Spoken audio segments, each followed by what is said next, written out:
আজকে তোমাদের সঙ্গে একটা পাকা আম আর সুজি দিয়ে দারুণ একটা রেসিপি শেয়ার করব।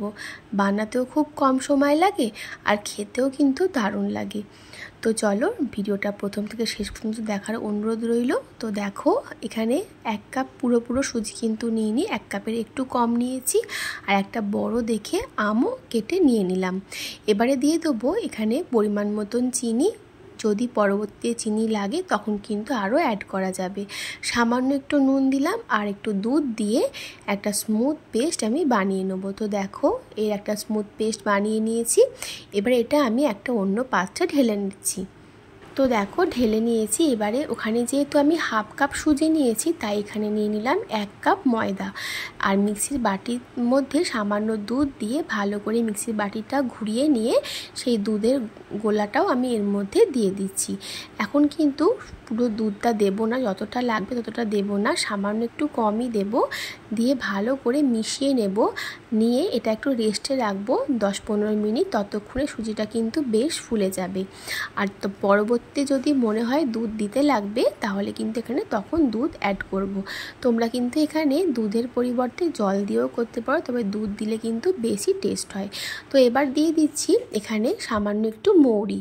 এখানে মৌরি গুঁড়োও কিন্তু অ্যাড করা যায়, আবার গোটা মৌরিও কিন্তু অ্যাড করা যায়। তো দিয়ে ভালো করে কিন্তু এটা ফেটিয়ে নিতে হবে। দেখো ফেটাতে ফেটাতে কিন্তু এর কালারটাও অনেকটা চেঞ্জ হয়ে গেছে, দেখতেই পাচ্ছ। তো এবার ভালো করে ফেটিয়ে নিয়ে এটা আমি 10-15 মিনিটের জন্য রেস্টে রেখে দেব। তারপর যদি এর মধ্যে দুধ লাগে তো তখন আমি এর মধ্যে আরেকটু দুধ অ্যাড করব। তো দুধটা কিন্তু একদম রুম টেম্পারেচারের দুধ ছিল। তো দেখো এবার আমার একটু টেস্ট করে দেখে মনে হলো যে এখানে একটু চিনি লাগবে, তাই জন্য এই সময় আমি এই 2 চামচ মতন চিনি অ্যাড করে দিলাম। দিয়ে এটা আমি রেস্টে রাখবো 10-15 মিনিট। ততক্ষণে চিনিটাও গলে যাবে আর সুজিটাও কিন্তু ফুলে এটা একদম ঘন হয়ে যাবে। দেখো তো এবার এটা আমি ঢাকা দিয়ে দেবো।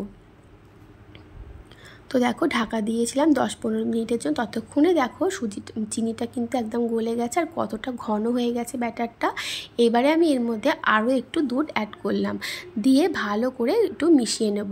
আর খুব সুন্দরভাবে কিন্তু এটা মিশিয়ে নিতে হবে। আর দেখো ব্যাটারের ঘনত্বটা ঠিক এই রকম হবে। তো আমার ব্যাটার কিন্তু একদম রেডি। আর এগুলো ভাজার জন্য আগেই আমি গ্যাসে সাদা তেল গরম হতে বসিয়ে দিয়েছিলাম। সামান্য একটু ব্যাটারে দিয়ে দেখে নেব যে এটা তেলে ভেসে উঠছে কিনা। যদি তেলে ভেসে ওঠে তাহলে বুঝবে তেল খুব ভালো মতন গরম হয়ে গেছে।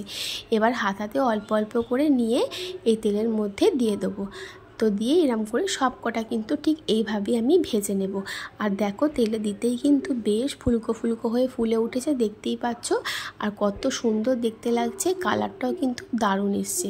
ঠিক লালচে লালচে করে এইভাবে ভেজে নেব। এরম করেই সব কটা আমি ভেজে নেব।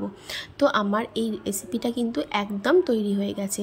দেখতেই পেলে কতটা সহজ। বহারেই থাকা একটা পাকা আম আর সামান্য একটু সুজি ময়দা দিয়েই কিন্তু তোমরাও এই আমের মালপোয়াগুলো বানিয়ে ফেলতে পারবে। যদি তোমরা এখানে চিনির শিরা করতে চাও সেক্ষেত্রে চিনির শিরা বানিয়ে এগুলো কিন্তু চিনির শিরার মধ্যেও দিতে পারো। তো আমি আর চিনির শিরা বানিয়ে চিনির শিরার মধ্যে দিইনি, এরকমই রেখেছি। সেই জন্য কিন্তু এখানে গোলাটাতে অনেকটা মিষ্টি আমি অ্যাড করেছি। যদি চিনির শিরা বানাও সেক্ষেত্রে কিন্তু গোলাতে এতটা মিষ্টি না দিলেও হবে। তো দেখো এরকম কথা বলতে বলতে কিন্তু প্রায় অনেকগুলোই আমার বেশ সুন্দর করে ভাজা হয়ে গেছে। আর দেখতে পাচ্ছ কত সুন্দর ফুলে ফুলে উঠেছে, দারুণ খেতে হয়েছিল আর ভীষণ নরম হয়েছিল। তো দেখো এই সব কটা আমি ভেজে নিয়েছি। তো আজকের রেসিপিটা কেমন লেগেছে অবশ্যই কিন্তু কমেন্ট করে জানিও। ভালো লাগলে তোমরা ট্রাই করে দেখো, আশা করি তোমাদেরও ভালো লাগবে। বাচ্চা বড় সকলেরই কিন্তু ভীষণ ভালো লাগবে। তাহলে আজকের মতন টাটা, সবাই খুব ভালো থেকো, সুস্থ থেকো। নতুন রেসিপির সাথে আমি আবারও হাজির হব।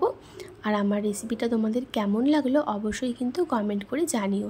লাইক করে দিও, শেয়ার করে দিও। এবার চলো তোমাদেরকে একটা দেখিয়ে দিই কতটা নরম হয়েছে, দেখতেই পাচ্ছ। তাহলে আজকের মতন আসি, সবাই খুব ভালো থেকো, সুস্থ থেকো। নতুন রেসিপি নিয়ে আমি আবারও হাজির হব।